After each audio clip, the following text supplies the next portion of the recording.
Hello, and welcome to another episode of Power On Podcast, 00Status. I am one of your hosts, Mothergutter553. How's it going? Hello, hello, hello. And with me is the, perfidious, I was gonna go with despicable and lecherous, but, those two I words thought you were going to say delectable. No. Lecherous and detestable. Downright awful. Mr. Sushi B, how's it going? Are we just going to stop here?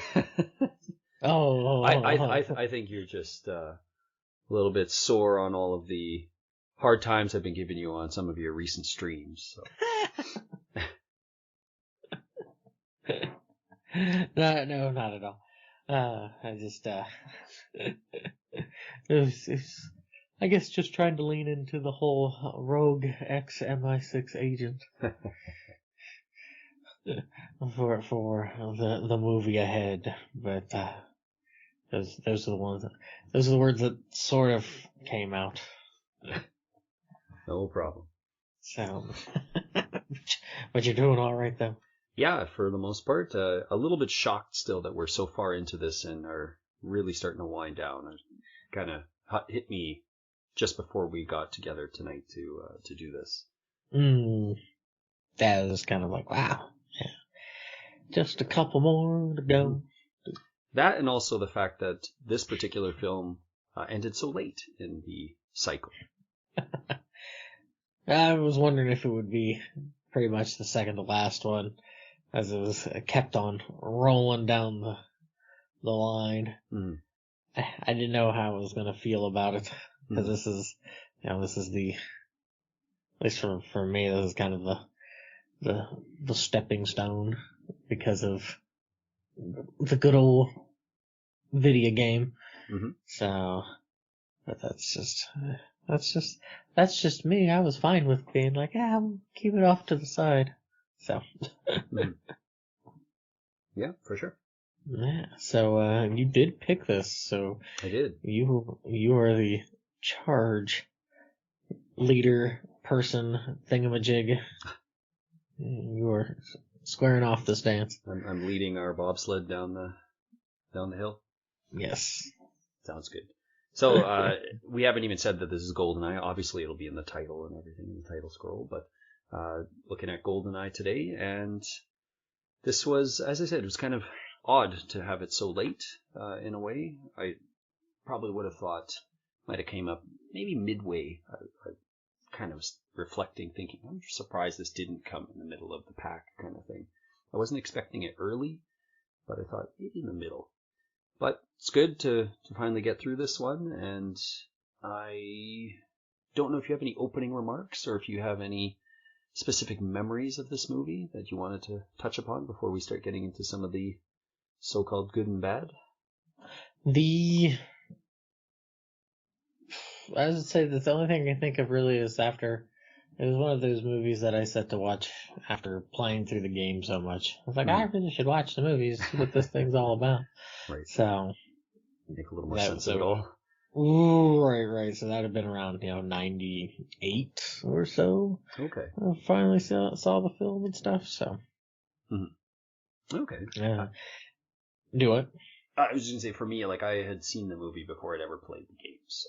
Okay.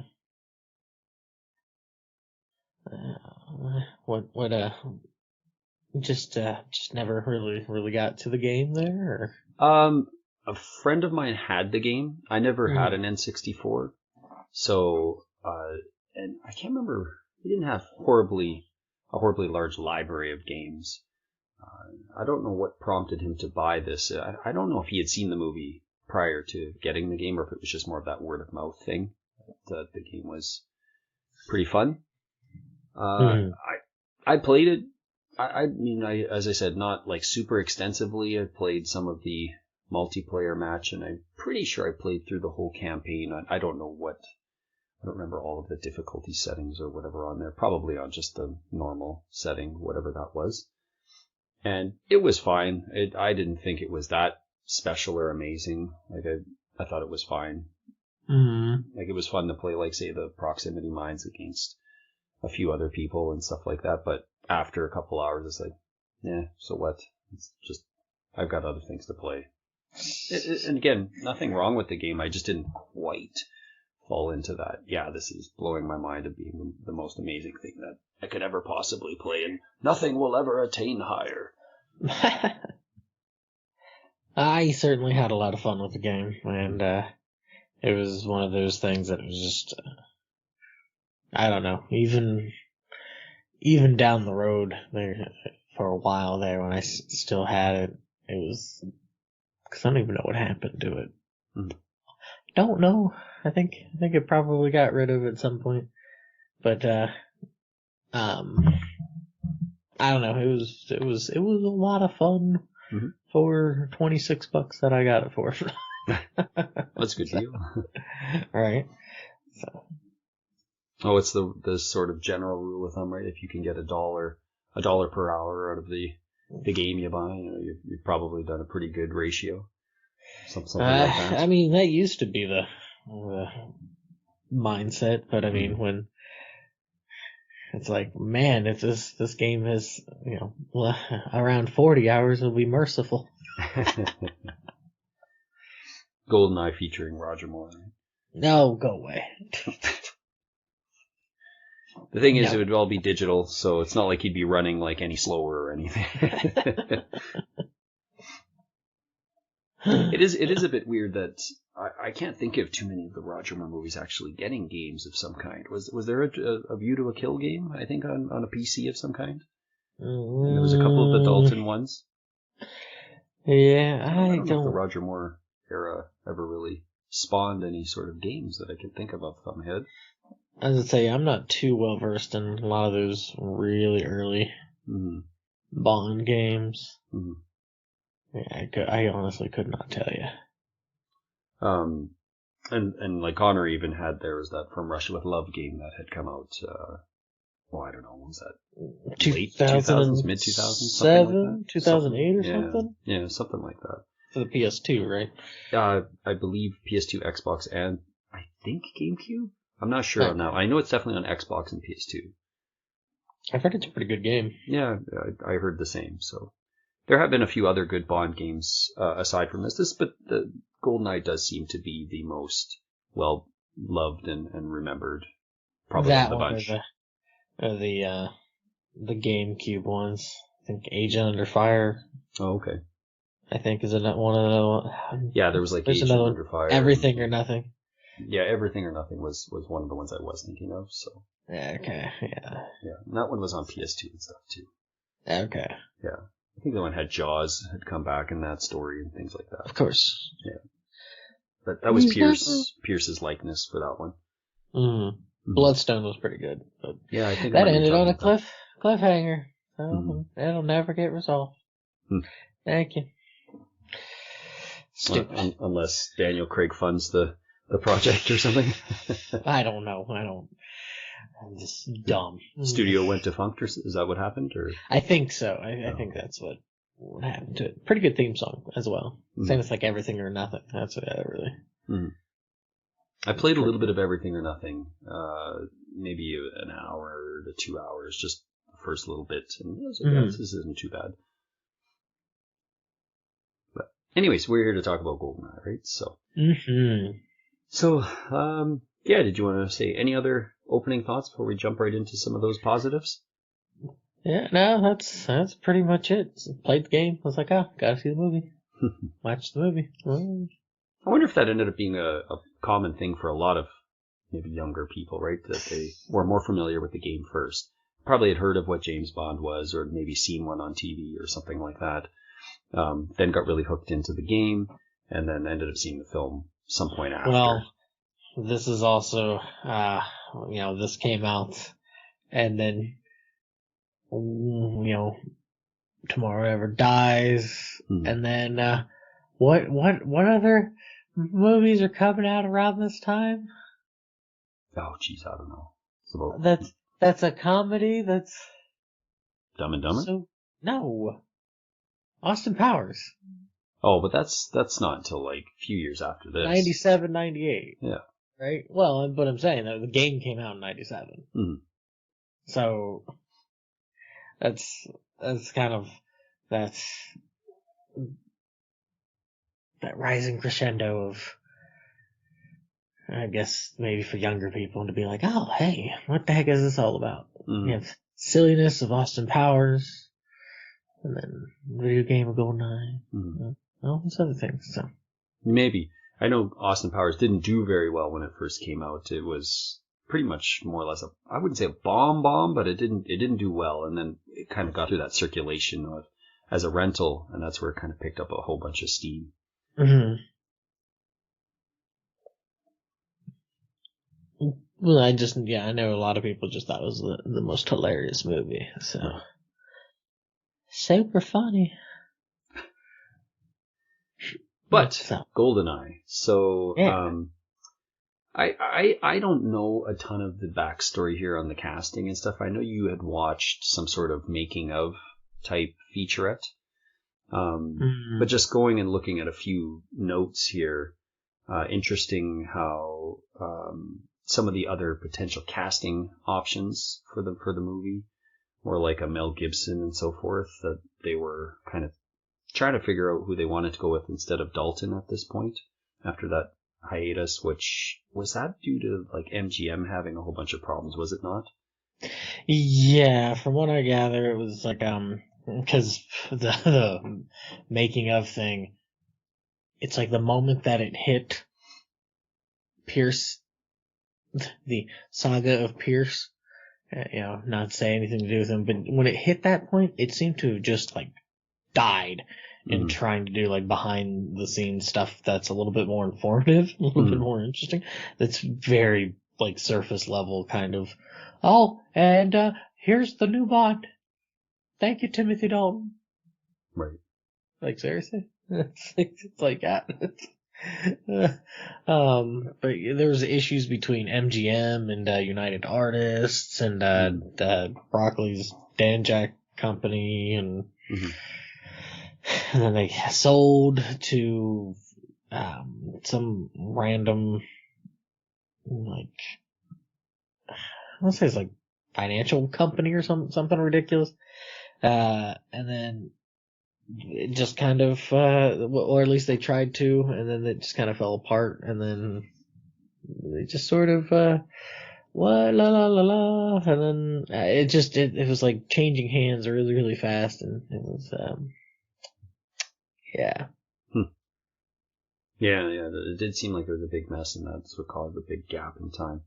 But, eventually they were able to get their man in Brosnan, who they wanted way back when Roger Moore was going to finally be retired from the role, and then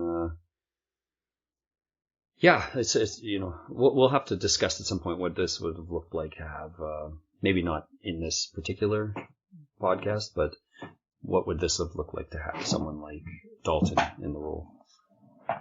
All right.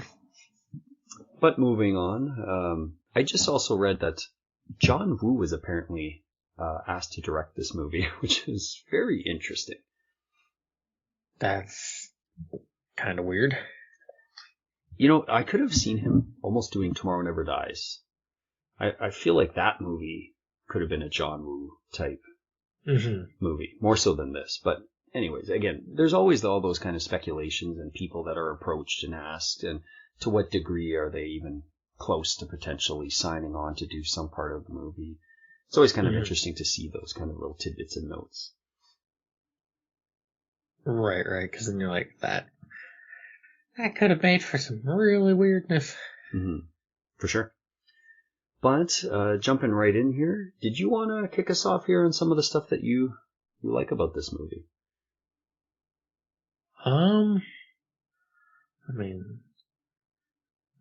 yes, I could, but you're the one leading it. I want to. I'm opening the floor to you here, because I did see you sent me a message the other day, and you're like, I had thoughts, but there was a big smiley face. And as I read that, I was like, oh, I have thoughts, all right. So. Oh yeah, no, I was just me just sending him out. You read way too much in it. No, because for me, as I saw that though, I thought, oh, maybe that means that these are mostly positive thoughts, is what I was thinking. But for me, I was kind of like, yeah, I have thoughts about this movie for sure, and I may not be quite as positive as you. So, no, yeah, no,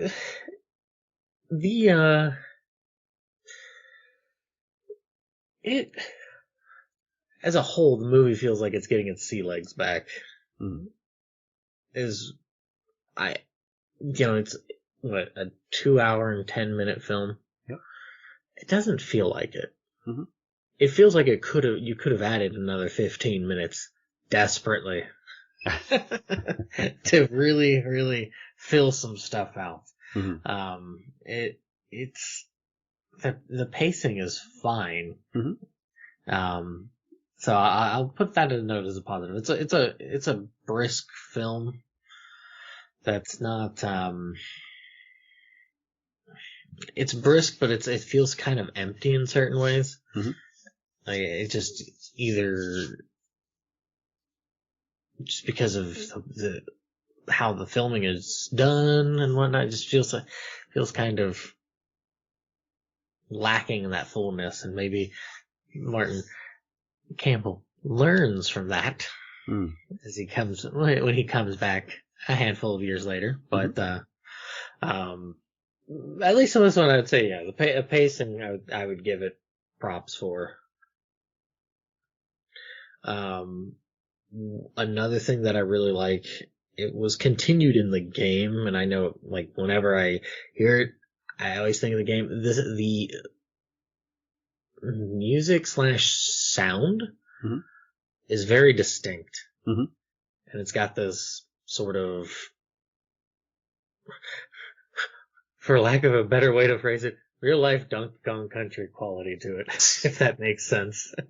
Like Fear Factory. And just very industrial. Yeah. But not, cringe industrial from the 90s, if that makes sense. Yeah, it's not like the sort of genre that had developed that, like, almost like a spin-off of rock music, right? But was a little bit more, not in the grungy sense of the grunge, division of rock music, but grungy in the sense of the type of music was just very mechanical, or very like,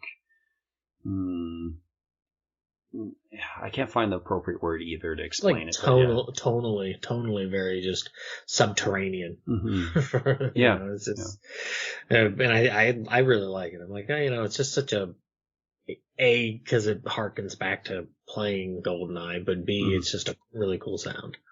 Yeah, it certainly is distinct and does stand out from the crowd when it comes to other Bond movies, where sometimes the music can get a little bit lost just because the action is so big, or the personas on screen are so big.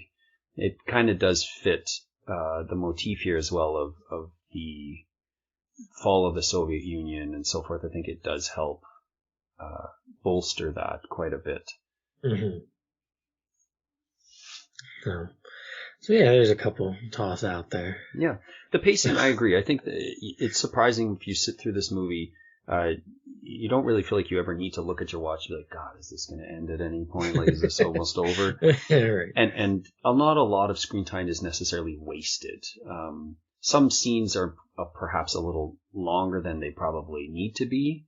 And I'm thinking of stuff like the crash at the satellite station, right? And when they come in and shoot the scientists and stuff, it's like, okay, that could have probably been shaved a little bit. Like, I don't need to constantly see Natalia digging through rubble and then, I don't know, walking out in the forest. And it's just, okay, I get it, right? Like, I get the idea that this is a big catastrophe, but I don't need to keep seeing it over and over. Well, it's kind of, that is kind of weird, because she comes across the dog sled sort of thing.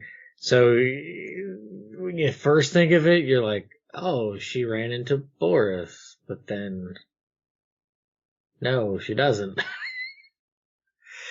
Like, she ends up, getting into the old internet cafes kind of thing, sort of, but not really. Mm-hmm. And sending him a message. Good old 90s internet, right? So, like, it's a little disjointed, I feel like, in that, where, yeah, maybe just cutting that out and seeing her get out, and like, okay, you don't really need it. Yeah, she'll figure something. Oh, are you serious? Oh my goodness. I apologize. No problem. Okay. Phone silent, because I can never have a moment's reprieve. Shut out the world. It knows. So. Shut it out. Yeah, and even just like how she walks out into subarctic temperatures just wearing a thin shirt, essentially. Like, doesn't even go to get any additional clothing or anything, right? And just goes out and wanders out in the middle of nowhere, essentially, even though she kind of knows roughly where she is. But that's just barren wasteland for miles and miles. Right. Or at least it's implied that it is. So, yeah, so that's a little bit odd. Yeah, as a whole, as you said, I think a lot of the pacing is pretty good. And the action sequences, again, can be a little long in the tooth in certain parts, but are quite fun still as you're watching them. Mm-hmm. Again, the tank thing, like, the tank is really fun, but it's just constantly trying to one-up itself of like, okay, now he's crashing through a wall, now he's crashing through a tunnel, now he's going to run right through a statue, the statue's going to fall onto police cars. You're like, okay, this is really fun, and it's some really good ideas, but it probably should have got shortened a bit here. It's just a little too long. And now he's going to chase a train, he's going to blast a train, and it's like, this is all really fun. It's really, really fun to watch, but we probably could pick up the pace here a little bit. Yeah. Chop a little bit off there and add it to just somewhere else. Yeah, just a little. Right. It doesn't completely overstay its welcome. No, I could see that there. So, and there's parts like at the beginning where it's like, what's the whole bit with the helicopter and the frigate sort of thing, and just it's a little, once again, just coherently it makes sense, but it's still a bit choppy. And I don't know, there's just something about that little early part that I'm like, could really, really fix this, but Yep, for sure. Or even like the initial car race, if you will. I don't know what else to call it, but the car duel, whatever you want to call that. It's quite long, right? Like, it's a little longer than I feel like it really needs to be. I don't need to see those cars sliding that many times around bends and all of that stuff. So, but yeah, again, still as a whole, it's a pretty tight movie in that you feel like you can just kind of move to the next stage of what's happening. So, I would definitely say that should probably still stay in the positive as well. One of the other positives, aside from one character, the villains are a pretty good step up, particularly from, say, Living Daylights, where I like the villains a lot in License to Kill, and this is another like really good step, in the right direction with some villains. I feel like they're really memorable villains, and they have some really good, like particularly Alec, right, has some good motivation here. And has a lot of good screen presence. Sean Bean is like, he's quite captivating when he's on screen here. Well spoken, has an answer for most of Bond's tricks and what he's expecting Bond might do in situations and scenarios. So a really good foil here. Yeah,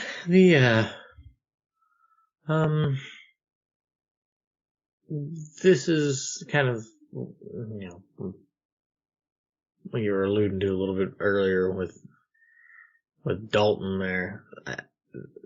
This is where it would have been really nice to have him do this one, because this fits in with that whole revenge thing, right? And it would have gone much better thematically than having Brosnan kind of start out of the gate with because I feel like this has unfortunately been the, button that's been stuck on loop for the last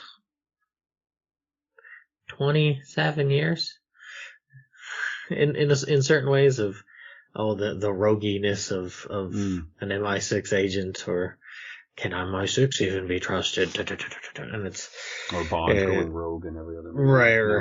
Right. So it's just like, I'm not against it, but it feels like it,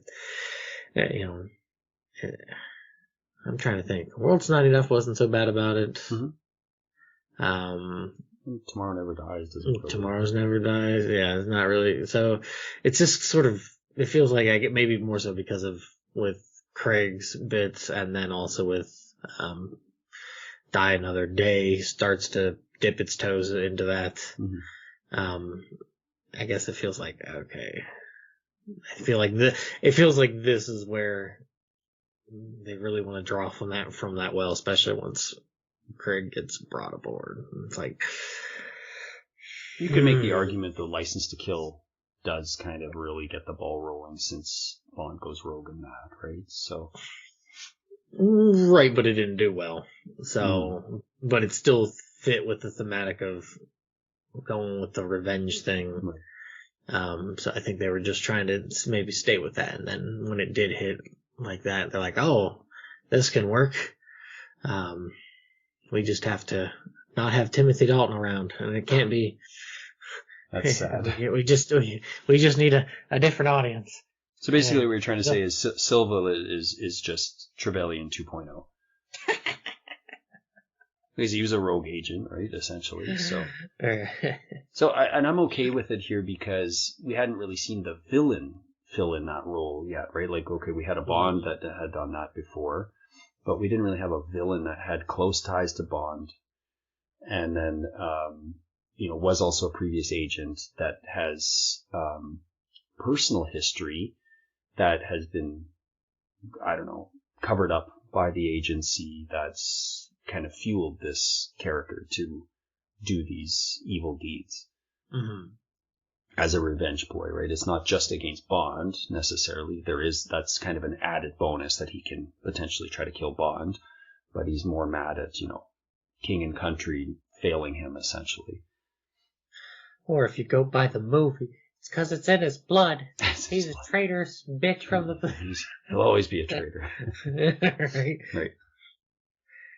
Yeah. And I think that's what works with Sean Bean here, is right. He just has such a good smugness about him, right? Like, he's just so smug. You do want to just slap him in the face. That's what's so good about him. And just the fact that, Bond wants to do something, but he knows Alex got like 2 steps ahead of him most of the time. Knows him too well, kind of thing. He's too familiar. And even though Bond knows probably the ins and outs of Alec, I think he's also become aware that Alec's become a lot more vicious, right? He's become a lot more unpredictable. I mean, you do also have a bit of which, it's such an in passing sort of thing, but it's like the 9 years later, right, kind of thing. So there is that 9-year gap where it's easy to understand Bond in 9 years, because he's always set to be the Queen's faithful terrier, right? And when it kind of comes to Trevlin, it's like, well, what are you really? I like how he looks like he's aged to at least some degree, but Pierce just looks like he's the same. Well, he had the burning thing as well, right? Too. So kind of at least gives him a little bit of, like he does look like he's, I don't know if it's 9 years exactly that he's aged, but he certainly looks like he's grown up, whereas Pierce still looks, quite much alike, you know, at the beginning of the movie. Mm. And that's just small quibs, right? That's really not anything to be too. Right. Like they could have given him gray streaks or something, but no, like not necessary. Absolutely not necessary. But as a whole, again, I think this collection of villains is quite memorable. They do seem to be fondly remembered, probably partly because of the game, right? I'm sure that has a lot to do with it. Well, I mean, kind of, but I mean, it's not really that different from like what's in the movie. I mean, the guy who played Boris, you just want to strangle just because he's such a turd. Alan Cumming. Yeah. Plays the character so well. Like, and he always plays a good, really like snide. I don't know, like just he plays like a lot of these characters where if he's a villain, where you're just kind of like, yeah, he's just really good at getting under your skin kind of thing. But is like a sniveling weakling kind of thing, Mm-hmm. and a lot of the characters he's played when he's a villain. So I like that. I mean, Boris is pretty fun character. Mm. I mean, you know, you have that really good back and forth with Judi Dench now popping in as M. Mm-hmm. Basically, kind of stripping down Bond and going, "Hey, I don't have a problem with sending you to your death." Right. More than replaceable. Right. It's like, oof, man. Throwing some haymakers. It's so weird how much the character softens on Bond, though, right? Like, she goes from being so hard right out of the gate here that when you get to The World Is Not Enough and Die Another Day, and just how like close they are, it's right. I mean, I get it that there's overtime, and you most likely would soften to somebody, but just to come in so hard here and just be willing to, like you said, send him to his death, essentially, or, you know, he's such an expendable piece of the puzzle. It does feel a little weird by the time you get to World Is Not Enough, where she's like, remember she's in that little weird prison thing when she gets captured? Mm-hmm. And just like how emotional she looks like after when Bond shoots Elektra and stuff. Like, it just feels a bit weird, that's all. Mm. Very odd tonally. Mm-hmm. Because even with Craig, she doesn't come out of the gate that hard, right? She gets mad at him because of his actions. Well, yeah, I was going to say that, and he's also breaking into it. Sure, but even then, I don't feel like she goes that hard at him as she does here. Right.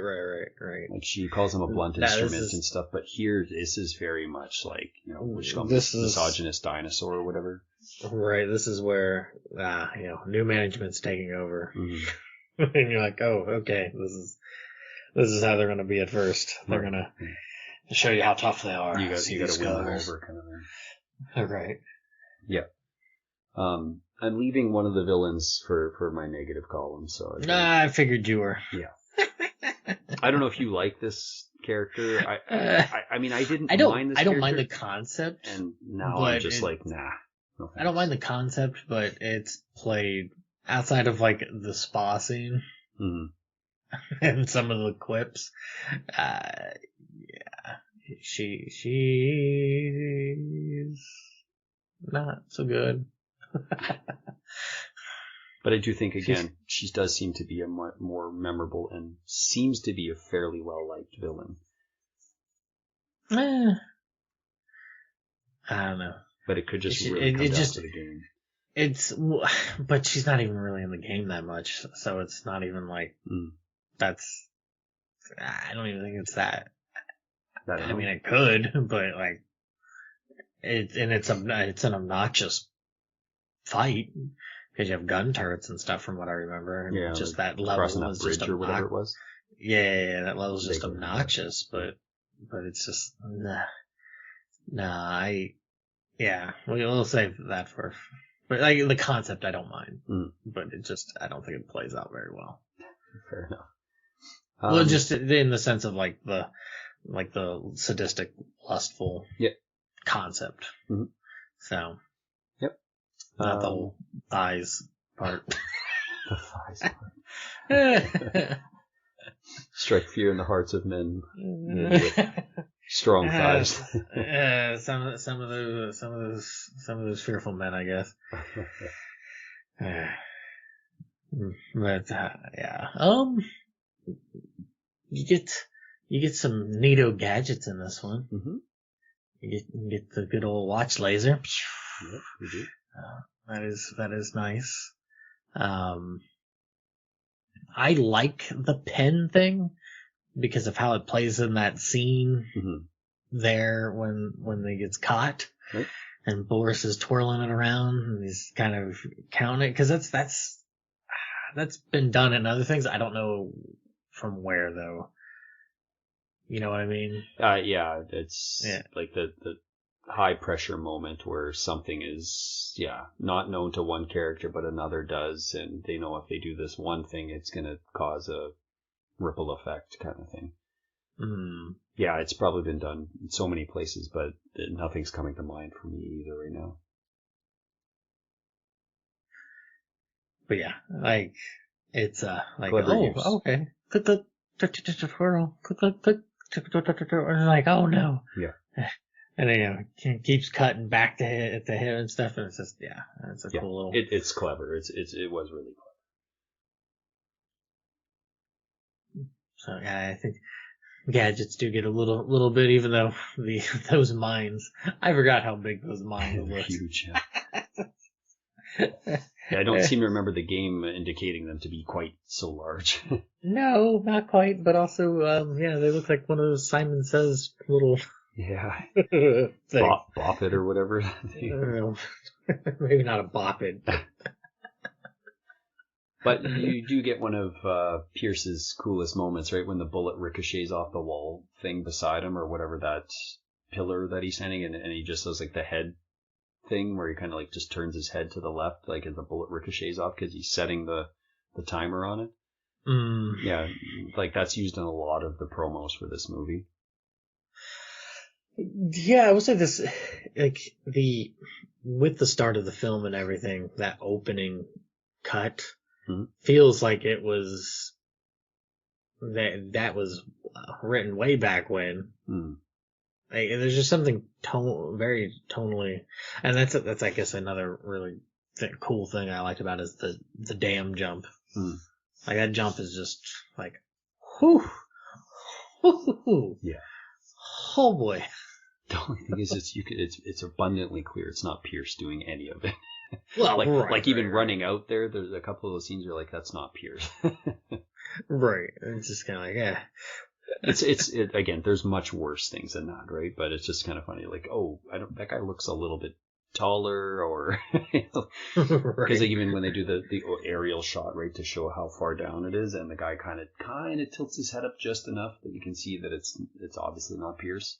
Right. It's like, I wonder why they didn't just have him kind of look straight out, right? Like, instead of tilting his head just enough that you can see it's another actor, but stylistic choice. I don't know. Yeah, it is a cool way to infiltrate the dam space.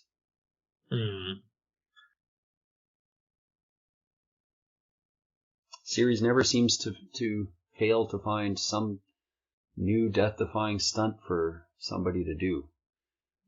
Right. Like, just always feels like there's something, and I know sometimes you watch it and you think, I'm sure that was dangerous, but it doesn't quite strike you tonally, but to somebody else who's maybe a skier, for like the one in The Spy Who Loved Me, right? Like, for me, I'm like, I'm sure it looks dangerous, I'm sure it's super impressive, but like somebody who enjoys skiing might be like, that's insane, right? That's an insane jump. Right. So maybe a bungee jumper might look at this and not think this is that impressive, potentially, but for others, like, oh, that's crazy to think that somebody jumped that. Yeah, no thanks. Yeah. I'll pass. Well, they had to try to one up the last movie with the helicopter thing, right? Grabbing the plane. So always looking for some new fantastical element to add, which is pretty cool. So that one's really good. I think overall, for me, the writing is quite good. The character writing is good here. there's just a lot of good back and forth between multiple characters in multiple situations and scenarios.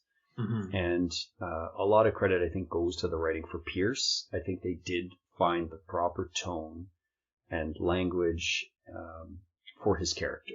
I don't know if the quips that are used and stuff here would have worked for Dalton's acting abilities. Like it's to me quite evident that they went probably back to the drawing board knowing that Pierce was taking on the role and wanted to really morph the tone and language that Bond was going to use.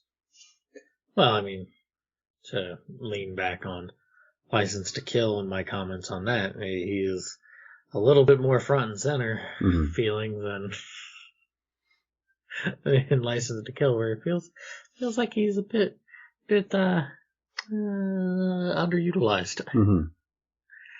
So, Bond is very much at the center of what's going on here. Yeah, no, he's got some really good ones. I do chuckle. I know it's such a bad line. I do chuckle at the one where he pulls out the gun and then he's like, "Hey, the gun for," or whatever. He says like, depends on your definition. Yeah. What your definition of safe sex is. Right.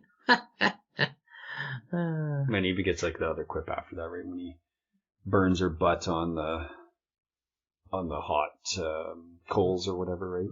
No, yeah, the heating rocks. Throws her over and he's like, "No more foreplay. No more foreplay. Take me to Yanis." Right. Yeah, I feel like there's a lot of good quips, and they feel appropriate. They're not too over the line of being where you're going to roll your eyes. They're just enough in most of the cases. There's probably one or two where you're like, okay, that's a little much, but for the most part, they do hit the mark. Whereas, with the Roger Moore ones, we'd always look at them and be like, yeah, some of these are just too on the nose.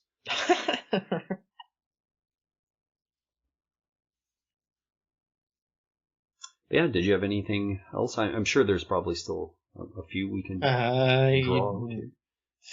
The theme song? Yeah. Theme song is very delectable, very delicious. It is, I guess you would say, a try effort, because certainly there is the talents of the person singing it, but there are the other more secretive talents. They're not that secretive. They're listed right in the credits. I know they are, but like Bono and The Edge are also, they're writing it, and Tina writers Turner and the composer singing it. Yep. And it is amazing. Yeah, I mean, it's a good one. Yeah, it is just a fantastic one, and even the song that was put out there by Ace of Base. I've heard that. Yeah. Yeah, like they rewrote it, and it came out as the Juvenile. And you can, if you listen to it, you're like, oh, I could see where GoldenEye would have been put in here. Okay. But the Juvenile is a pretty good song that they just didn't go with because I think the record company was like, don't do this. Bond's a dead title. Like a dead franchise. Like, you're better than that. Okay. Oops.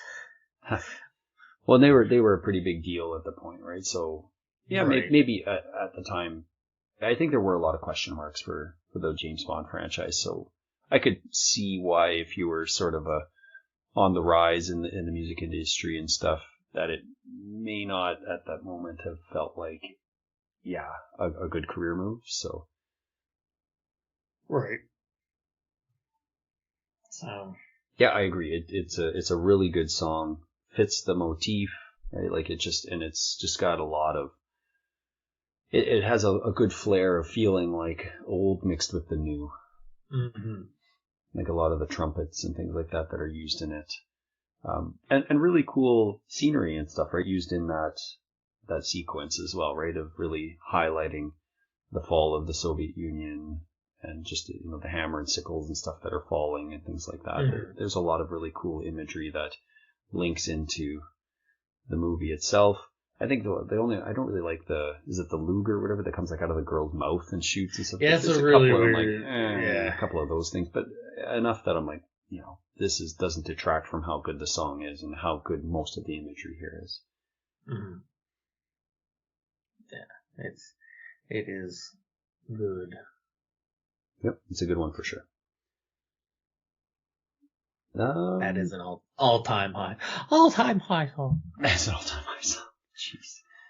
Yeah, I would say it's definitely in the upper echelon though of the catalog. I would say it should definitely be up there.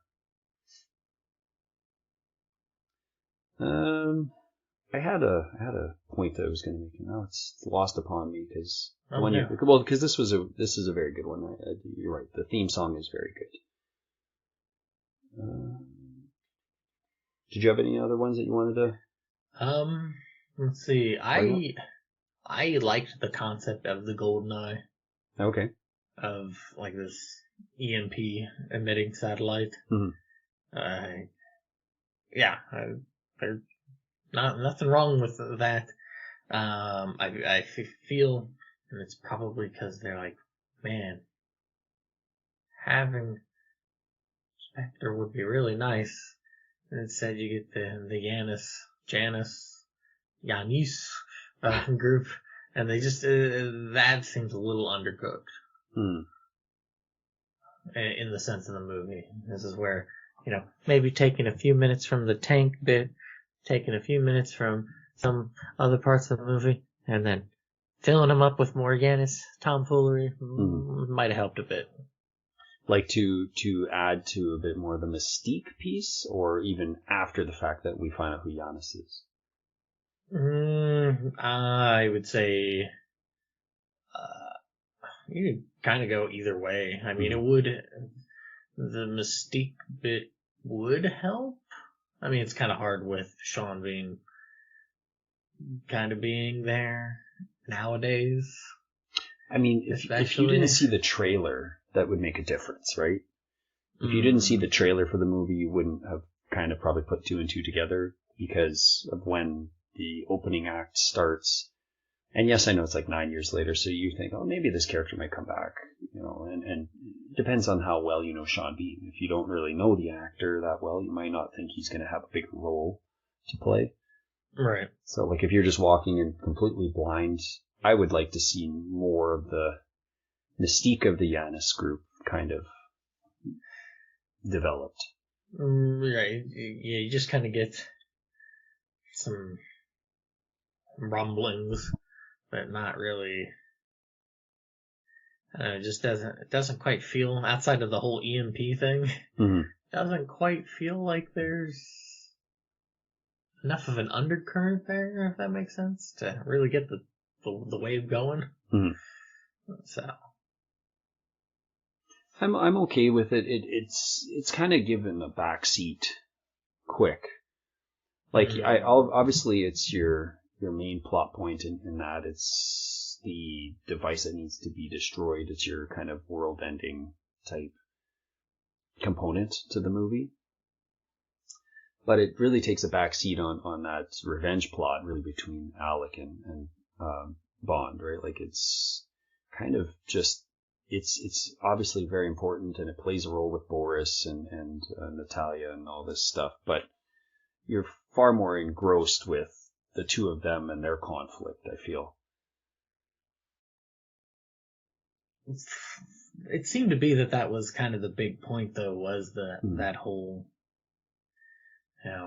former MI6 agent versus Bond. So, yeah,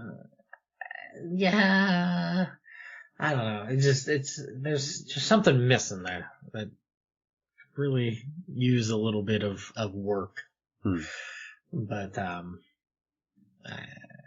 yeah, that's just me. Yep.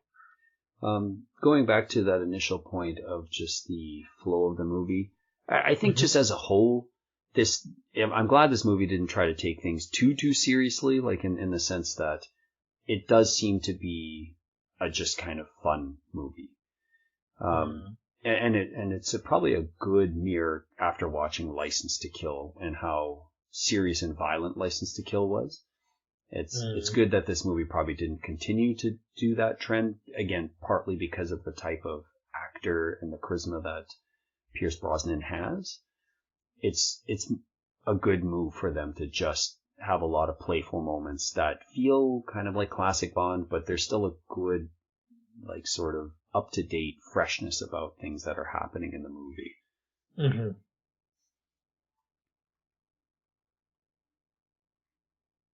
And Natalia isn't entirely worthless. Like some of the other female cohorts of Bond. Right, yeah. No, she's got... she even admonishes at that point. Yeah. It's like, I'm doing this, why aren't you doing something? Yeah. She survived, a subarctic wilderness and whatever else, an EMP strike. And had some resourcefulness, right? She was resourceful enough to remove the air conditioning plate or whatever in the ceiling to make it look like she had crawled up there. Right, so right. Like she had some skills and at least a bit of brain power to try to outwit those around her. Mm-hmm. And generally speaking, again, going back to the dialogue and stuff, has a pretty decent chemistry with Brosnan. Mm.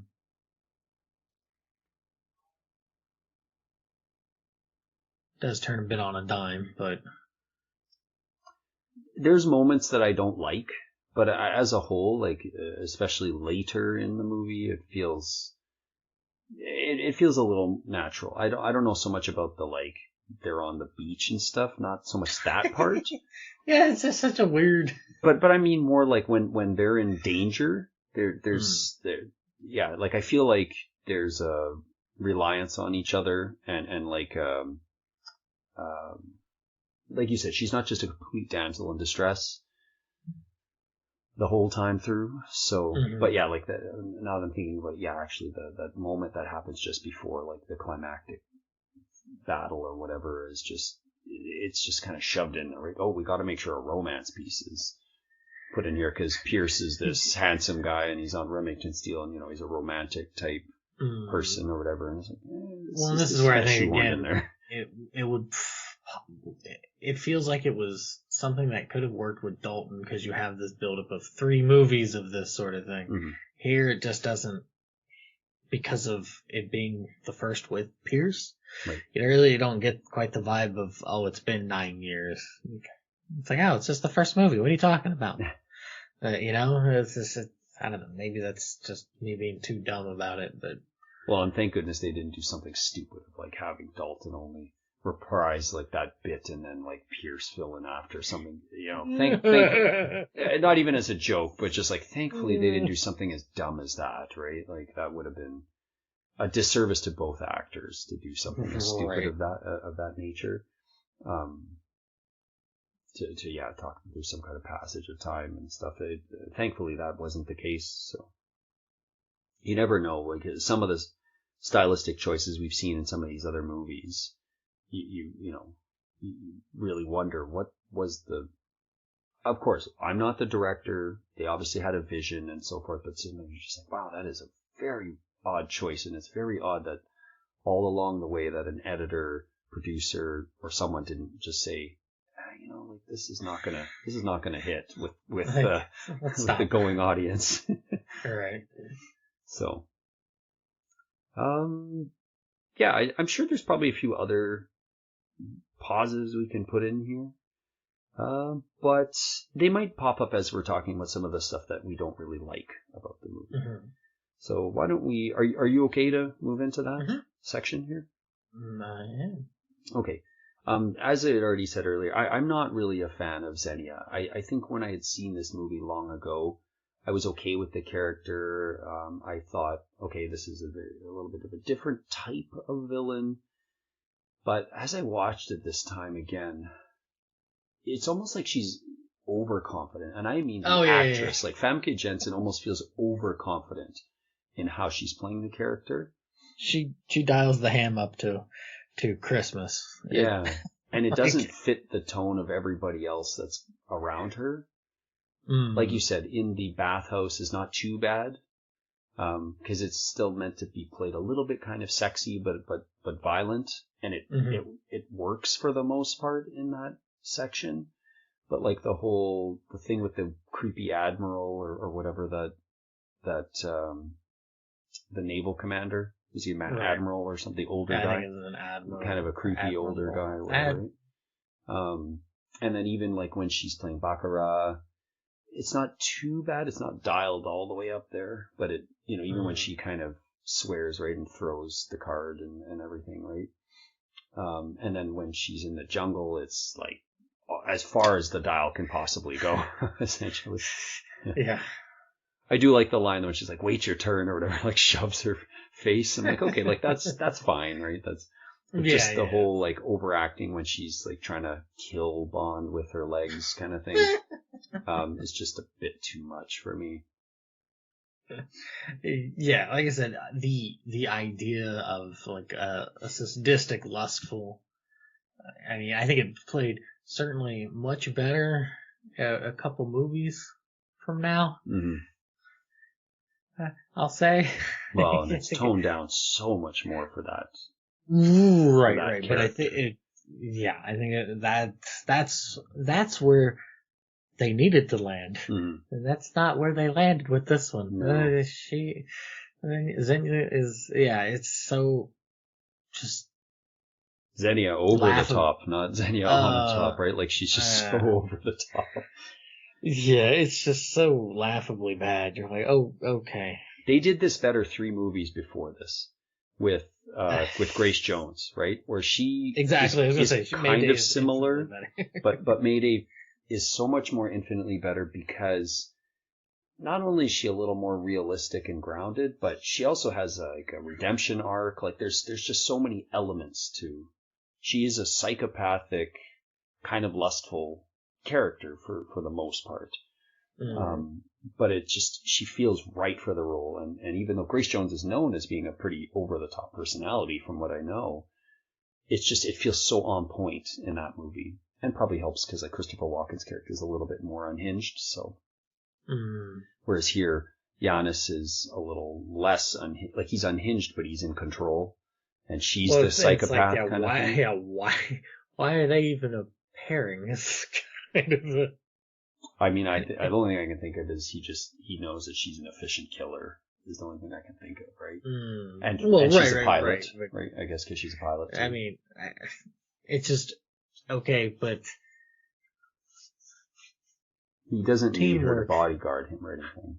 Teamwork. Yeah. You really is that who you really want leading your team or representing you, Alex? This psychopathic woman who's crushing people with her thighs.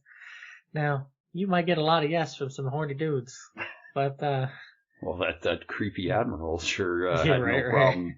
Right. And he seemed to go pretty happy. Sure.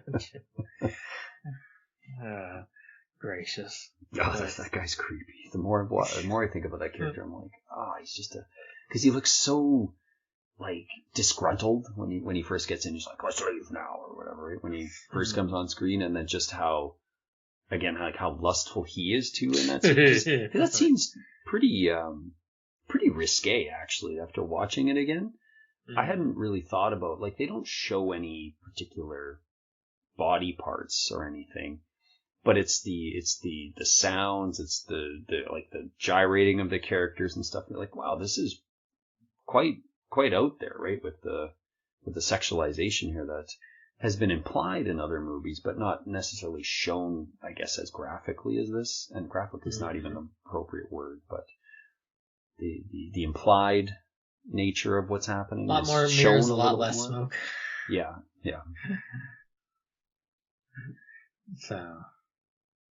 So yeah, I could do without the overacting in this case for the Xenia character. Yeah, because that's what it felt like. You're like, okay, all right, go participate in Taken, go be Phoenix or Jean Grey or whatever. Right. Thank you. Yeah, that's true. Actually, she does better in other roles. Because she just, I think she was known as a Dutch model before she became an actress, as far as I know. So. Okay. So I don't know, like, what her acting, like, history, like, what it looks like from a schooling perspective. Like, what does that look like? Acting classes and stuff. So I don't know if she was really at a more of a lower level or basic level for this. But yeah, she seems to fit some of those other roles a little bit better. I'll say this too, that Mr. Joey Don Baker, he seems like he couldn't be bothered to want to be in most of this movie either, and that's the Jack Wade character. He just seems to just not care that he's there. Like, that's how I feel about the... Like, he is like, wait, weren't you just killed off 2 movies ago as an arms dealer? There's so many of these actors that get recycled in these movies. But he just seems disinterested in most of what he's doing. Yeah, he's just kind of like, oh, okay, Jimmy boy. Right. It's just like, shut up. Yeah. You're really annoying. I do like I was the quip the at the end. Yeah. It's just your idea of coming through in the clinch, like, because you did nothing, the whole time, basically. Drove me in a crappy car, and right, and they're all right there. Yeah. that is kind of funny. Yeah. So unfortunately, that character is our replacement for Felix here, and is played for laughs, I assume, but he just doesn't seem motivated, and he does come up again in another film. So yeah. But it is weird that he played a villain just literally 2 movies prior. And I mean, it's not nearly as weird as Blofeld's wonderful changing face, but it's still pretty weird. Maybe it feels less so because in Living Daylights he has 3 major scenes, I think it is, or something. Something like that. Yeah, he's implied to be the final villain kind of thing, but he's not set up as such in the movie. Like they play who's that other actor? Remember that guy overacts too in Living Daylights. The guy who's sending, they pick him out of Czech Republic or whatever, right? Right. Anyways, it's fine. The character's not coming to mind by name. Yeah, so I would say those 2 they're pretty forgettable or just not quite as good as a lot of the other characters.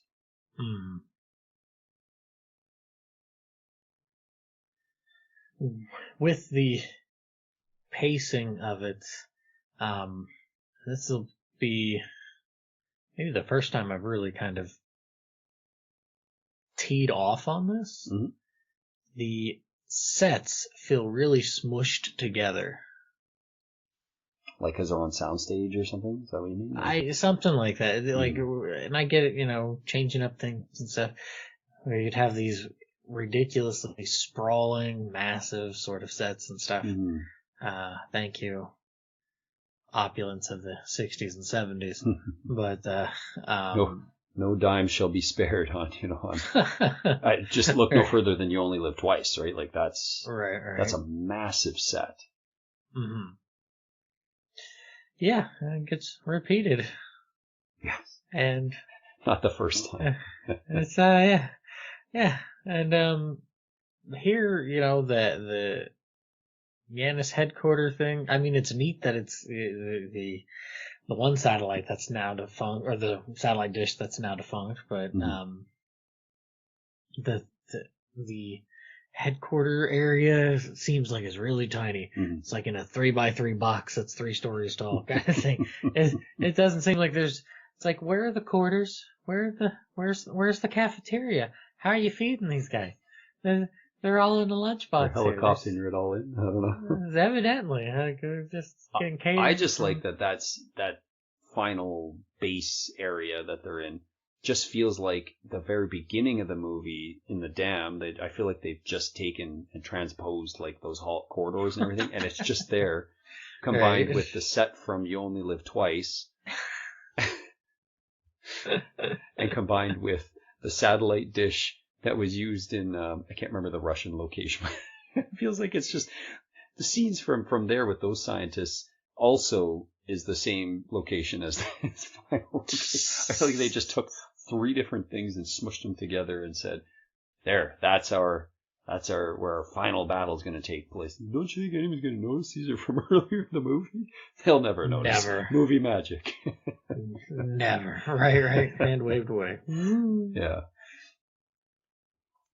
I see what you mean, though, by saying that now, yeah. And even the climactic part at the beginning, right, when Alec gets shot, seemingly shot, and that's a small space that they're in, right? Like, yeah, I totally forgot how tiny that space was. Well, because you play the game, and it's not a tiny space. Well, right. Well, no, it's just like, yeah, that aside, you could, like, flick a paper football. With a paper clip at somebody and knock them out. Right. It is a lot smaller. Right. Because, like, the soldiers are in there, and it looks tight, and then with Bond wheeling the, what is supposed to be in those containers? Explosion gas. The scientific term. Because I remember seeing this. I thought it was like some sort of chemical. It's something that can explode, like, whatever it is. But that or like a refinement for like an energy source. Right. But it's just the first time I saw that, I thought, like, as a kid, or I don't know if I don't think it's as a kid, but whenever I first saw this, I was like, are those just like giant kegs of beer? Like, because they look like beer kegs, like they do. And then I thought, are they just filled with milk or something?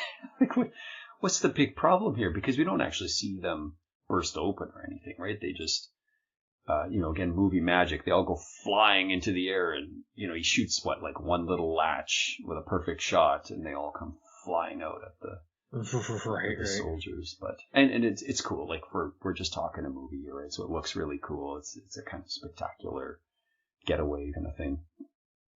But it's just funny how he's moving this little cart. And for being such a small space, I'm pretty sure at least a handful of those guards should have been able to pick him off with a single shot. Like he pokes his head out a couple of times, and you're like, yeah. The angles that those guys are at and stuff, like, I'm pretty sure they could get a clean shot. Somebody's taking a shot. Yeah, like it's not a big cart, and it's a small space. And so, but again, movie magic to kind of hide that, but as you're watching again, it does look small. A couple of the other things, as we've spoke about already, just the length of some of these action sequences. I will say, I do like that the movie can go like from one action sequence to the other, and it does feel like it's progressively flowing along. Like when they escape so they're being interrogated for that moment, and then they escape into the records hall or whatever that is, and you just got papers flying and stuff. Like that's a pretty cool chase scene. And like, oh, we forgot about the belt, the belt for swinging as another gadget. Well, just as another gadget, right? That I do like that. It's like, oh, don't add too much weight. How is this gonna? Well, right. How is this going to work? And then it's like, oh, well, we'll get rid of her real quick. Yeah. Yeah, it works. It's fine. At least it didn't, like, he tried to use it and then, there not be a consequence and they just swing straight out or something at least. Right. Which would be even worse. Which would, feel like a Roger Moore type thing. He would have said, like, like, how are we going to swing across this? He's like, doesn't know what it is. He's like, yeah, no, I've mapped out the trajectory, and physics tells me that from a 45-degree angle, and yes. I actually made adjustments to it because I just know. Did. I tweaked it or something. Oh yeah, jeez. Roger Moore's Bond is just way too full of himself. Has way too many answers. But yeah, some of the scenes that are added, like we talked about, the weird Cuba love scene that just kind of gets shoehorned in there. I don't know how else to put that. I'm not a fan of the helicopter sequence, like when they're in the helicopter. That just feels, I don't know, it just feels a little too silly. Like with the rockets turning around and coming back at them right away, and right, and stuff. And it's like, yeah, I don't know, like him waking up and having 30 seconds, and the way he like just trying to swing his head at the ejector button. It's just, yeah, it's not good. To me, it's not good. Those are two that come to mind right away for scenes that I could do without. Mm-hmm. You got any like just full scene moments that you're just like, yeah, could do without that? I really don't care. It's not that I don't care. I wish maybe there was a bit more, with, Valentin's character. Mm-hmm. Like, I feel like that could have, get rid of Wade. Yeah. Like, yeah, just get rid of Wade. Get rid of Wade and have, like, you're going to Cuba. Yeah. All right. I really don't need Guantanamo being mentioned. Like, hey, we could go there for a bit. Right. Probably not the best locale for a end of a mission vacation. Yeah. But they could have replaced Wade, right, with like a British agent meeting him in Moscow, right, and then just dropping him off at Valentin's, and then that's it. Yeah, like, just you don't even go back to that character. Yeah, exactly. Or just no, because he knows him. Be like, oh yeah, I know a guy. Doesn't even. You can just get rid of the middleman. I don't mind the idea of like he's Bond's a little taken aback by the fact that what's his last name? Valentin Zukovsky, right? And like, you know how Pierce has a really good way of. I feel like he does put in a lot of effort when he does need to use a word that's in, whether it's a name or a word that's in a language that's not English. He does seem to put in some effort to try to pronounce it like at least as close as he would determine it to be in that language. Like the way he says Valentin Zukovsky, like it sounds very Russian, right? Like it sounds Eastern European. But I like it, you know, how he says, you know, how do you get the bad leg? Well, I'm the one who gave him the bad leg or whatever. So I would still like some sort of little buffer there to have some character be the one that Bond meets who now sets him on the next part of the path. Because now it sets up the whole dynamic of Zukovsky not necessarily wanting to help Bond, and he has to kind of motivate him through, you know, alternative means, basically. Rather than if he just knew Zukovsky, just went and just, that was it. Like, I'm glad there's, yeah, it's just, I like that. I'm okay with that piece. And then the whole, like, what does he say? Who strung up the cat or something? When she's singing, and it's pretty bad, right? It's pretty bad singing. Bye. It's pretty horrible. But yeah, I like that, and one other bit I do like the train, the look of the train, the look of the inside of the train, the sequence on the train. You know, and he's like, "Why don't you just be a good boy and die? You know, you first, you second." So that is one I didn't bring up. I do like the whole train sequence.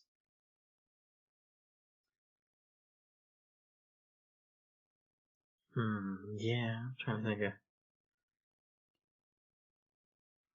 what other stuff that's just like. There's a lot of bad screen stuff in this movie that feels very like 70s. Bond falling to get into the airplane is one. Like it's almost at that point where, remember we were talking about like blue screen and green screening things, and they were, I don't know if it's just, did they not have the technology quite yet? Because I feel it's not as bad by the time they get to Tomorrow Never Dies, and that's only a few years later. That or they were kind of scrapping the bottom of the barrel when it came to funding. Yeah, or the other thing I thought, was this done purposely to kind of mimic like the older presentations from previous Bonds, was the other thing I thought. But it's like so noticeable in some of the scenes that you're just, wow, that really takes you out of some of them. I honestly, I couldn't tell you outside of, that is just the cruel passage of time. But I find that pretty distracting and pretty bad. And just even the whole opening sequence of out diving an airplane. That's a bit much. Like, being that far behind the plane as it's taking off, catching it on a, tiny dirt bike, essentially, not even like a full-fledged motorcycle, but like a dirt bike, while being shot at and chased after, and catching up to it, or as close as it's going to, and then diving into it is just, too much. Like, if he had got on before the thing started taking off and was in a fight with the pilot and it's kind of nosediving, I'm a lot more okay with that. We get that type of sequence in a few Bond movies, though. Right. Goldfinger, I think we saw that too, did we not? Remember, like, the plane had crashed and it was like he just walked away from the crash or whatever. Yeah. That's too much. Yeah, just kind of like, okay. Yeah.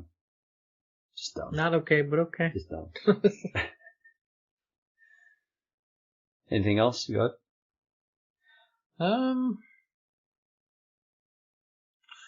I would say this is kind of a continuation of, with like License to Kill has this issue of there being a little too spray happy with the bullets.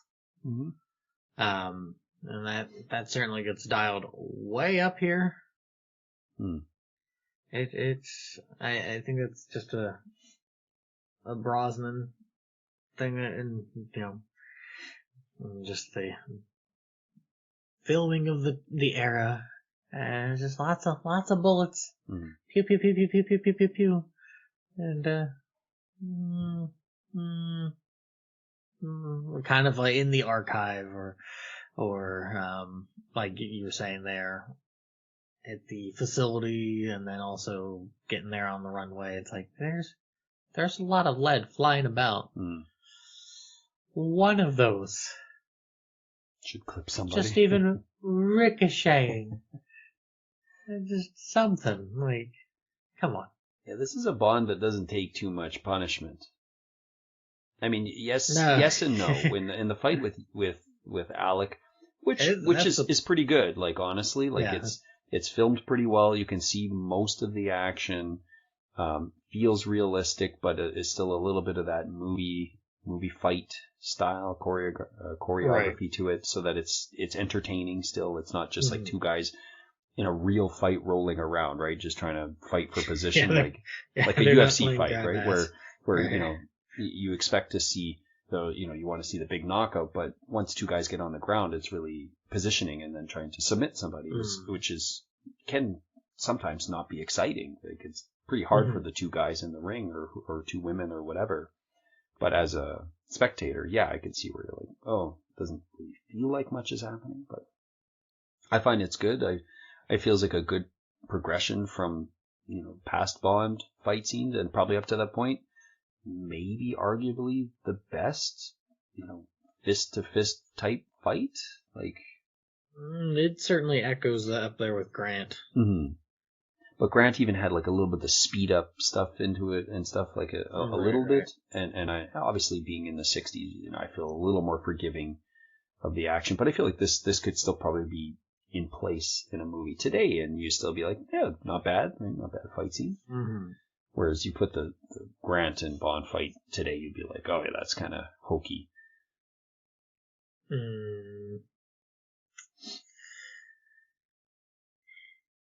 Yeah. Oh. Anything else really comes? I still have a couple more. I feel like, well, one, the played in reverse water splashing out of the is so abundantly. That's going to get under your goat that much. Well, it's so abundantly evident, right? Until the very last shot where it's like, okay, you see some water like draining down, but it's the way the water is spouting up and stuff. You're just that seems like cherry picking. It's not good. It's just like, wow, I don't know why they had to use it in that. Well, see, this is where it makes me wonder if they weren't scraping the barrel for some budget financially. Yeah. Well, because they did the same trick there in From Russia with Love by reversing some stuff. So it's just like, you see it and you're like, sequencing's off on this one. I'm talking like 30 years later, though, right? Where you think that they would have. Not only is it okay, it's a movie trick, but 30 years of time has passed for filmmaking quality and stuff. I think that there might be a better trick to do that, but I digress. But it's pretty noticeable. It's pretty noticeable. That, and then I feel most of the Cuba stuff is just kind of like a lot of the Russia stuff is fine. The out at the satellite station is again a little too long-winded for its own good. But Cuba feels almost rushed, and you don't even get a sense you're really in Cuba. And I know it wasn't actually filmed in Cuba, it was Puerto Rico or something, was it not? Something like this?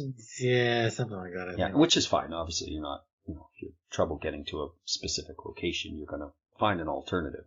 But just, it feels like get off a random plane in Cuba. Lo and behold, Wade is there. Great. For no reason to give him a beautiful BMW for no reason. And then, let's make love-making scenes okay, here we go. This is the finale. Now that kind of felt a bit rushed. Like I know we talked about, as a whole, the pacing and stuff feels fine, but it's like, chop chop, gotta get through this Cuba stuff. Like, let's get this done.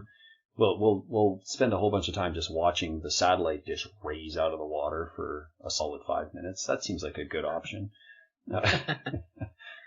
And Trevelyan's on that, that little wheelie cart. It's just like, beep, beep, beep, beep. He's like trying to shoot him from like this massively long distance, and pretty much almost hits him like with every shot. So there's just some of that action that goes on there until you get to the face-to-face fight, which is pretty good.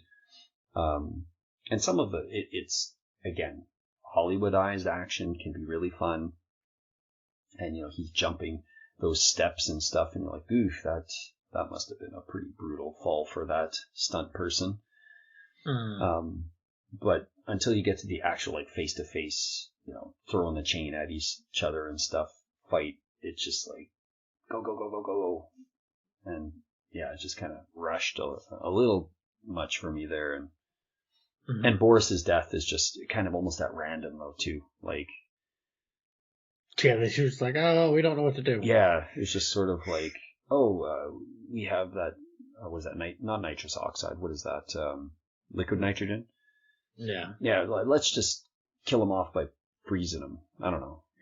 Well, I think that works better than, he didn't do his job, boom, he's dead. Yeah, I guess. I don't know. I mean, that's really the only thing I can think of was he's gonna die, but he's just not gonna, I'm gonna die some grisly death for. That's pretty grisly. Well, I mean, in the sense, like, I guess graphically, yeah. So, yeah. He just got sub-zeroed versus, soldier who told him to, told him if he doesn't do his job, shoot him. He just shot him. Yeah. And Hollywood was just like infatuated with that, though. Hey, like Terminator 2 has the T-1000. Gets frozen with that and then shot into a million pieces.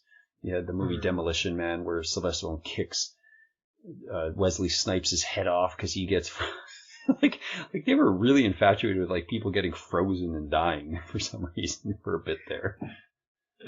I don't know what that was all about, but Bond couldn't avoid that trope. I don't know what was the thing with that trope for a bit there. I really wonder what caused that to become a cool way to die or whatever. Oh, I see what you said there. Cool way to die. Terrible. That was not intentional. Awful. It made it even worse. Well, it wasn't intentional. Well, then you had Batman and Robin, right, with Mr. Freeze coming in and free. Guys, like, there was like there seriously was like some kind of thing with freezing people and killing them and stuff. I don't know what it was, but yeah, so Boris is kind of, unceremoniously just kind of killed off, kind of thing, quick. Because Boris could have been a character that could have been a reoccurring, pest, down the line kind of thing. Yeah, like they could have probably brought him back 2 movies down the line or whatever. He would have worked well for the next movie. Yeah, actually, yeah, he would have. Actually, it's a good point. Like he could have been Carver's right-hand man or something, right? Like as a guy who's doing all the behind-the-scenes tech, right? They could have revealed him 3/4 of the way in the movie or something like that. Yeah, that's a good point. He would have fit well in the next movie. Or they loved the Boris character so much that they basically just took that and just went a little further with the media side of what you could do with the internet and stuff. Mm-hmm. So that is too bad. Now you mentioned that. Instead of hackers, light. And he could have been continuing to do hackers. He could have been doing all of his like riddles, right? As like crumbs for Bond or something in that movie or something like that. So, anyways, yeah. Right. Anything else you want to jump at? Nothing else is really sticking out in my head. I mean, yeah. It's not really like the other minor character I can think of is Mishkin, but Mishkin's only in like a couple things, and he's really not. Like that interrogation is about the only thing. And Ormos is whatever. But I do like I feel like both of those actors, the choice of actors, like they look the part to me, like for what they were going for. Like they did a good job, at least from that casting perspective.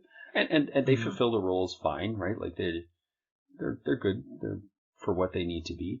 But I do like when Mishkin is presenting to that table of ministers or whatever, and then he says to him, like all were, I'm sure everyone was killed or whatever at the site. We've done a thorough investigation. He's like, oh, well, what about Natalia or whatever, right? And he looks, and just the look on his face is like, it's acted really well, where he just flinches just enough that he knows. He's like, oh crap, but not enough for the actors at the table to suspect something from him. So I like that moment. I thought that was a really good, well acted bit at that point. Yeah.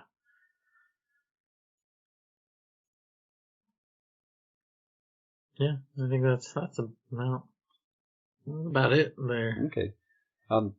Like I said, I do like some of those callbacks in the writing, and one of the cool callbacks in the movie as well as the last one I'll bring up is the set the timer. Was it set the timer to 6 minutes? Yeah, and how we get that. I'll give you as much time as you gave me. I'll give you the same 6 minutes you gave me. Yeah, I like that. Again, that's what I mean. Some of the writing is got a lot of good mirror reflections throughout.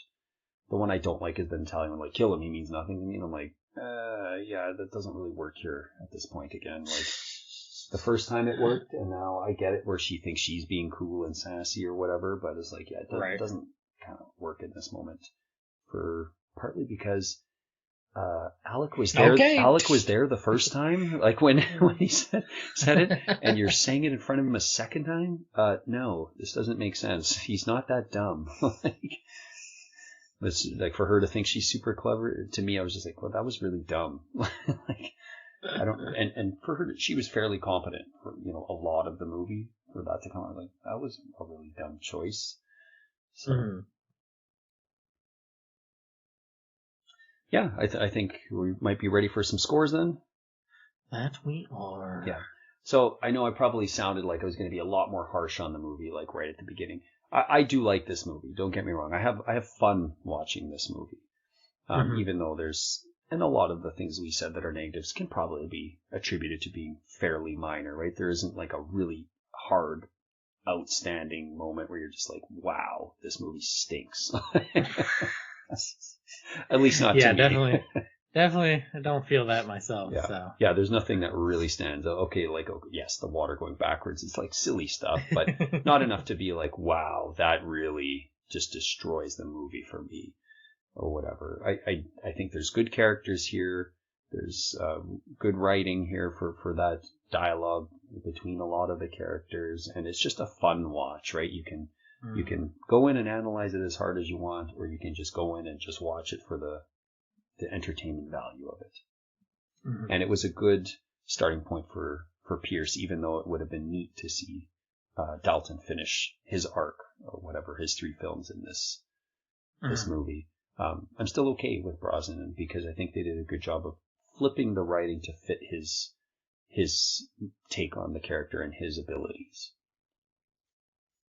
So I think I will go with I'm kind of torn. Like, I feel like I don't know if I should go higher or if I should pull lower.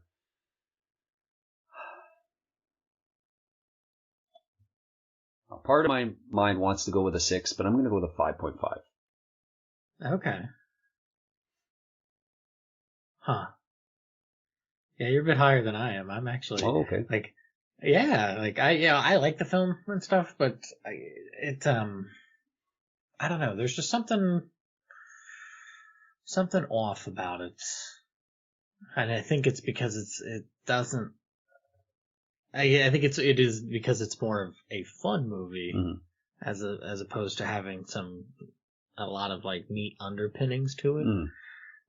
So it feels a little in certain regards. I myself am going to give it a 5. Oh, so we're not that far off then. No, okay. But I mean, like, I was kind of feeling like maybe like a 4.5 or a 5, but I'd probably give it a 5. It's certainly a serviceable, and it's not a bad starter film to possibly show anybody or anything of the sort. But it does feel sort of like, okay, it's just kind of a fun movie, and there's nothing wrong with fun. People are allowed to have fun. But I guess I'm just too jaded now that I have experienced the Dalton films, and I'm just kind of like, Or that, as you said, playing the game first and then going to the movie is like, I wonder if that's. No, because even at I haven't played the game. Like, did it do anything to you to be I can't. Didn't really fill the void of what I maybe didn't know about the story or something? Or... Well, yeah, it definitely didn't, because you can just get more into it with a game. That's not that at all. It's more of like, I haven't played the game in, I don't know, 20 years. Oh wow, okay. Or so. Yeah, it's probably been close to 20 years, outside of the one that Craig superimposed himself into for the Wii. Oh yeah, that's right. They had that. And that wasn't like an awful game. GoldenEye Reloaded or something like that? Something like that. Yeah. It wasn't an awful game, but I honestly don't remember it. Outside of like the snowy facility level or something. And even that's just really vague. But no, it's just, I don't know. It does not. It isn't the weakest of Brosnan's 4 to me, of course, but it's not my favorite. And I guess that's why I was sort of holding off on that, because I didn't know how I was going to feel about it. Because it's just like, it's GoldenEye. How am I going to feel about this? And I think it's better to have had this experience with the other ones, because it's sort of, you can see where it leads into all of this, and you're like, oh, okay.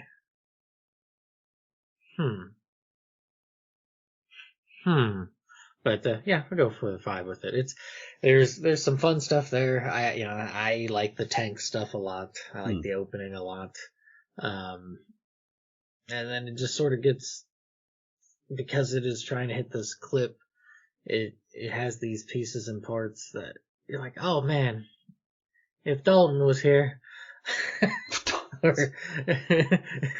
there'd be some differences. Okay, I guess not. But it made 83% more than freaking License to Kill. So people spoke. It's weird. We didn't even talk about the moment where Giannis is introduced, and like that set piece is really cool. Is it though? It feels like a high school stage set to me. Well, I just like the fallen statues and stuff, and like how this is like a dumping ground for, removing of the whole Soviet imagery and stuff. Like, not necessarily, okay, maybe the quality of the statues don't look like they're actually made of metal or whatever, but just the idea that this is like a dumping ground, and for this to be the meeting point is an interesting locale. It's almost certainly on a set of some kind. Like it's clearly not, out in a whatever that's supposed to be, right? Like a dump or whatever. Right. I like the idea of the setting, and the lighting is kind of cool, like to shadow things and stuff. But as a whole, it is weird that we didn't bring that up earlier. It's a pretty important moment in the movie. It is an important moment, but it's just, I don't know. I'm kind of like, to it because it looks like they're like, we don't have any money. Like, just shove some stuff out there, guys. But it does fit with that motif of the opening theme song, right? That it does connect back to that too. Well, at least Jack Wade didn't just like come up from behind there. Sorry, fellas, just had to relieve myself. Like, like something stupid like zip his pants.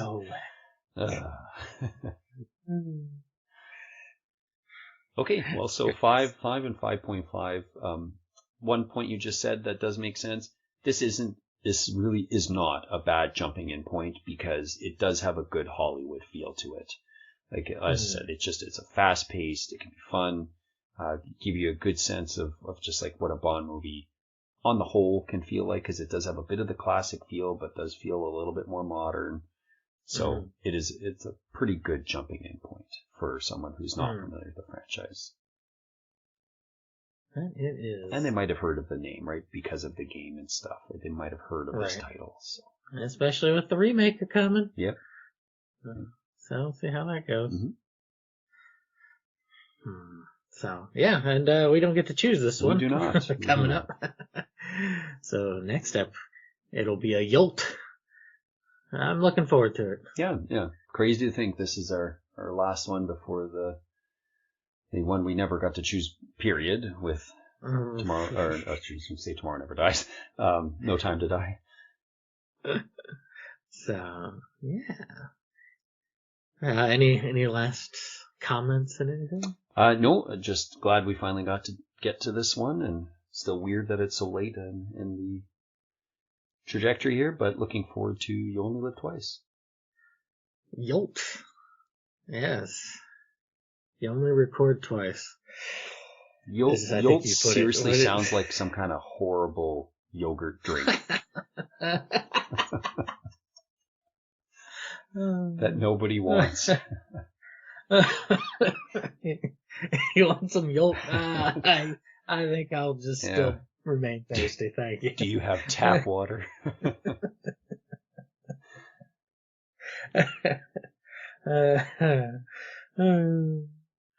A Yolt today keeps the doctor away. Goodness.